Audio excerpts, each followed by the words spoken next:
சவுச்சவை நிறையா பேர் விரும்பி சாப்பிட மாட்டாங்க.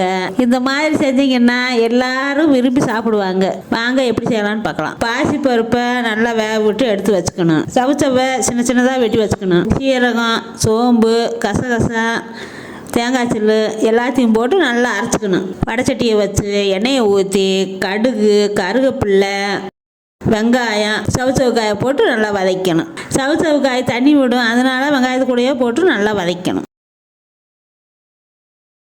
சவுச்சவுக்காய் வதங்கினதுக்கப்புறம் தக்காளியை போட்டு உப்பை போட்டு நல்லா வதக்கணும்.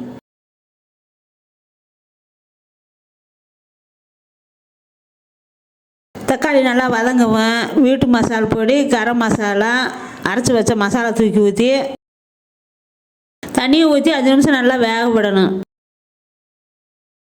காய் நல்லா இந்த அளவுக்கு வந்ததுக்கப்புறம் வேக வச்ச பாசிப்பருப்பை ஊற்றி ஒரு கொதி வந்த உடனே இறக்கணும்னா சூப்பரான சவுச்சவு கூட்டு ரெடி.